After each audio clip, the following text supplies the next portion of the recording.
के इस वीडियो में हम बात करेंगे Uttar Pradesh सबरेट service selection commission, Uttar Pradesh अधीनस्थ सेवा चयन आयोग यूपीएसएससी की न्यू रिक्रूटमेंट नोटिफिकेशन के ऑनलाइन फॉर्म अप्लाई प्रोसेस के बारे में।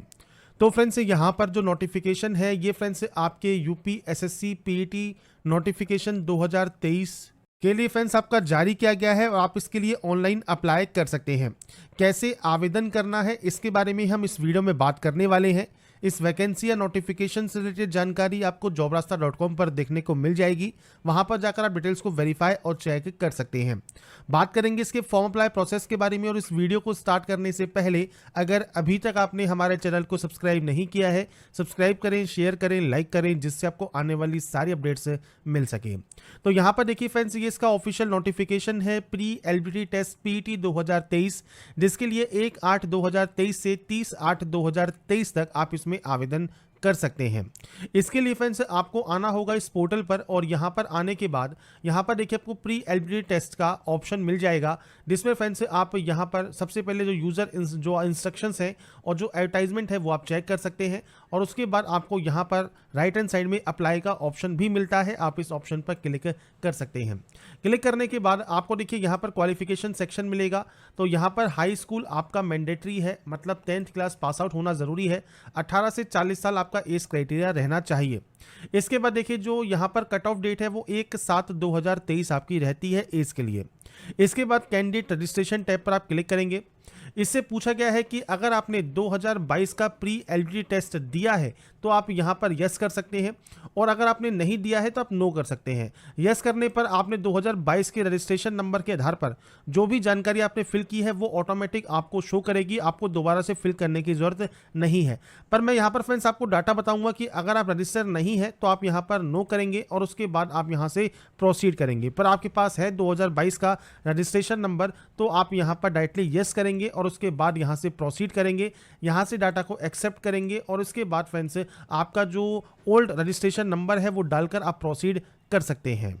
तो यहाँ पर फ्रेंड्स मैंने देखिए सैंपल के तौर पर रजिस्ट्रेशन नंबर डाला है, जिसके बाद फ्रेंड्स आपका नाम, फादर नेम और कैटेगरी और आपका जो जेंडर है वो आपका यहाँ पर आ जाएगा और आप क्लिक हियर टू अप्लाई पर क्लिक कर देंगे। इसके अलावा फ्रेंड्स अगर आप पहली बार रजिस्ट्रेशन कर रहे हैं तो आप नो कर सकते हैं। आपको जो जानकारी है वो आपको फिल करनी होगी और अगर आप पहले से रजिस्टर हैं तो आपकी जानकारी ऑटोमेटिक फिलअप आपको मिलती है, जैसे नाम, आपका फादर नेम, आपका मदर नेम, आपका डोमिसाइल उत्तर प्रदेश है तो आप यस कर सकते हैं, नहीं है तो आप सिंपली नो करेंगे। इसके बाद अगर आप डिपेंडेंट है, फ्रीडम फाइटर और उत्तर प्रदेश के तो आप यहाँ पर यस या नो कर सकते हैं। एक्स आर्मी पर्सन है या हैंडीकैप है उत्तर प्रदेश के तो आप यहाँ पर यस या नो कर सकते हैं। अगर आप यहाँ पर नहीं है तो आप सिंपली नो करेंगे। स्किल प्लेयर है तो आप यहाँ पर नो कर सकते हैं, यस कर सकते हैं। अगर आप स्किल प्लेयर है तो उस कंडीशन में आपको फ्रेंड्स यहाँ पर जो ऑप्शन है वो आपको सेलेक्ट करना होगा, नहीं तो आप सिंपली नो कर देंगे। इसके बाद फ्रेंड्स यहाँ पर देखिए आपसे जो ऑप्शन आता है वो आता है आपके होम स्टेट का, तो आप अपना होम स्टेट सेलेक्ट कर सकते हैं, होम डिस्ट्रिक्ट आप सेलेक्ट कर सकते हैं। इसके बाद आपकी कैटेगरी ओबीसी है, एससी है, एसटी है, जनरल है, वो आप यहाँ से सेलेक्ट कर सकते हैं। इसके बाद आपका डेट ऑफ बर्थ क्या है, डेट, मंथ एंड ईयर ये आपको सेलेक्ट करना होगा। आपका जेंडर आपको सेलेक्ट करना है, आपका 10 डिजिट का मोबाइल नंबर और आपकी active and valid mail ID वो फ्रेंड्स आपको यहाँ पर देनी होगी। आप मैरिड कैंडिडेट हैं तो यस कर सकते हैं, नहीं है तो आप नो करेंगे। एम्प्लॉयमेंट डिटेल में फ्रेंड्स आप एम्प्लॉई हैं उत्तर प्रदेश में, एक्स एम्प्लॉई हैं उत्तर प्रदेश के, या आपने फ्रेंड्स कभी भी एम्प्लॉयमेंट नहीं किया है उत्तर प्रदेश में, उसकी जानकारी आपको प्रोवाइड करनी होगी। इसके बाद फ्रेंड्स यहाँ पर देखिए अगर आप एज में छूट चाहते हैं तो यस कर सकते हैं, क्यों चाहते हैं वो आपको यहाँ पर सेलेक्ट करना होगा, नहीं है तो आप नो कर देंगे। इसके बाद आपका हाई स्कूल की जानकारी, तो सबसे पहले आपको आपके बोर्ड का नाम सेलेक्ट करना है, ईयर ऑफ पासिंग देना है, कौन से ईयर में आपने पास किया है, रोल नंबर क्या है, परसेंटेज है, ग्रेड सिस्टम है, आपके ऑप्टेन मार्क्स क्या है, टोटल मार्क्स क्या है, ये जानकारी आपको प्रोवाइड करनी है। अगर आप इंटरमीडिएट पास आउट हैं तो आप यहाँ पर इसका भी बोर्ड का नाम सेलेक्ट कर सकते हैं, ईयर ऑफ पासिंग आपको देना है, रोल नंबर देना है, परसेंटेज या ग्रेड सिस्टम है, ऑप्टेन मार्क्स क्या है, टोटल मार्क्स क्या है, ये जानकारी आपको यहाँ पर प्रोवाइड करनी होगी। इसके बाद है डिटेल ऑफ एडिशनल क्वालिफिकेशन। तो फ्रेंड्स देखिए यहाँ पर बैचलर डिग्री अगर आपके पास यहाँ पर है तो आप यहाँ पर यस कर सकते हैं, नहीं भी है तो आप इनको यहाँ पर नो करके भी आगे जाके प्रोसेस एक्सेस कर सकते हैं। पर आपके पास मान लीजिए बैचलर डिग्री है, आप यहाँ पर जानकारी प्रोवाइड करना चाहते हैं तो आप यहाँ पर यस करेंगे। बोर्ड या इंस्टीट्यूशन या यूनिवर्सिटी का नाम, आपका ईयर ऑफ पासिंग क्या है, आपका सर्टिफिकेट या रोल नंबर क्या है, इशू डेट क्या है आपके सर्टिफिकेट की, और आपका ग्रेडिंग सिस्टम था, परसेंटेज सिस्टम था, वो जानकारी आप यहाँ पर प्रोवाइड कर सकते हैं। तो ये बेसिक जानकारी है जो कि आपको फिल करनी होगी। क्योंकि मैंने यहाँ पर रजिस्ट्रेशन पहले से ही हुआ है तो इसलिए आपको जानकारी यहाँ पर फिलअप मिलेंगी, तो आप यहाँ पर चेक कर सकते हैं और उसके बाद यहाँ से डाटा को सबमिट कर सकते हैं इस कैप्चा कोड को डालने के बाद। इसके बाद फ्रेंड्स आपको नेक्स्ट ऑप्शन मिलेगा click here to proceed for photograph and signature का। आप इस ऑप्शन पर क्लिक करेंगे। क्लिक करने के बाद फ्रेंड्स यहाँ पर देखिए अब आपको फोटोग्राफ एंड सिग्नेचर आपको यहाँ पर अपलोड करने हैं।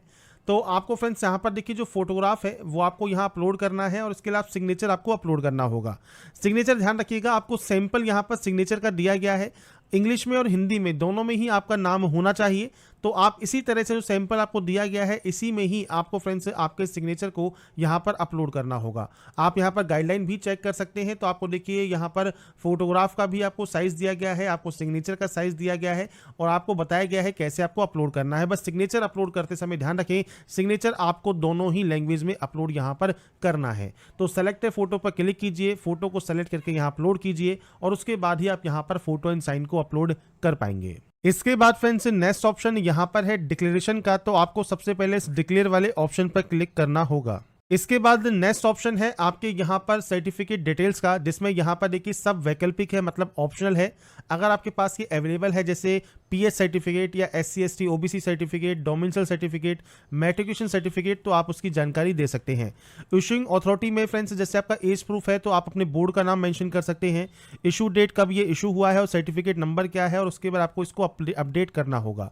आपका डोमिसाइल सर्टिफिकेट किसने इशू किया है, SDM ने, तहसीलदार ने, जिला मजिस्ट्रेट ने, वो जानकारी देनी है। इशू डेट क्या है और सर्टिफिकेट नंबर क्या है ये आपको प्रोवाइड करना है। और ऐसे ही आप अपने और सर्टिफिकेट भी यहाँ पर अपडेट कर सकते हैं। अगर आपने टेरिटोरियल आर्मी में काम किया है कम से कम 2 साल तक तो आप यहाँ पर यस या नो कर सकते हैं। NCC का 20 सर्टिफिकेट आपके पास है तो भी आप यहाँ पर यस या नो कर सकते हैं। इसके बाद फ्रेंड्स यहाँ पर आता है एड्रेस सेक्शन। एड्रेस आपको फ्रेंड्स आपका जो भी एड्रेस है वो आप अपने अकॉर्डिंग यहाँ पर फिल करेंगे।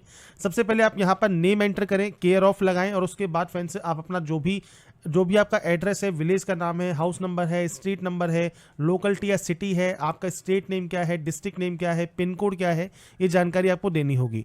अगर आपका परमानेंट और आपका प्रेजेंट एड्रेस सेम है तो आप सेमस पर क्लिक कर सकते हैं, अलग अलग है तो आप अलग अलग एंट्री कर सकते हैं।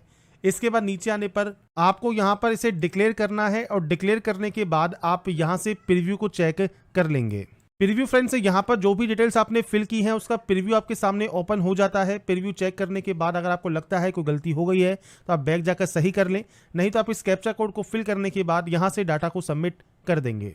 इसके बाद फ्रेंड्स नेक्स्ट ऑप्शन है पेमेंट ऑफ फीस का, जो कि लास्ट स्टेप है आपका। ये स्टेप कंप्लीट होने के बाद आपको प्रिंट एप्लीकेशन फॉर्म का ऑप्शन मिल जाता है, तो आप पे फी वाले ऑप्शन पर क्लिक कर सकते हैं। और उसके बाद फ्रेंड्स यहाँ पर जो स्टेट बैंक सिस्टम है इसको आपको सेलेक्ट करना होगा और उसके बाद आपको प्रोसीड करना होगा पेमेंट करने के लिए। इसके बाद फ्रेंड्स आपका जो पेमेंट गेटवे है ये ओपन होने के बाद आप नेट बैंकिंग यूजर है तो नेट बैंकिंग सेलेक्ट कर सकते हैं, डेबिट या क्रेडिट कार्ड यूजर है तो आप इसे यूज कर सकते हैं, आप यूपीआई यूज करना चाहें तो यूपीआई भी यूज कर सकते हैं। तो आपके सामने मल्टीपल ऑप्शंस हैं, आप इनमें से कोई भी एक ऑप्शन को सेलेक्ट कर लें और उसके बाद अपने पेमेंट को वेरीफाई आप कर सकते हैं। इसके बाद फ्रेंड्स जैसे ही आपका पेमेंट यहाँ पर देखिए वेरीफाई होता है, पेमेंट वेरीफाई होने के बाद आप प्रोसीड कर सकते हैं फाइनल सबमिशन के लिए। फाइनल सबमिशन पर आने के बाद proceed to download and print the application form का ऑप्शन है, आप इस ऑप्शन पर क्लिक करेंगे और आपके फॉर्म का जो फाइनल प्रिंट आउट है वो सेव करके आप अपने पास रख लेंगे फ्यूचर यूज के लिए, फ्यूचर रेफरेंस के लिए। तो यहाँ पर देखिए फ्रेंड्स जैसे ही आप इस ऑप्शन पर क्लिक करते हैं आपके सभी ऑप्शंस ग्रीन हो गए हैं। आपको यहाँ पर एक प्रिंट का ऑप्शन मिलता है, आप यहाँ से आपका प्रिंट आउट सेव करके रख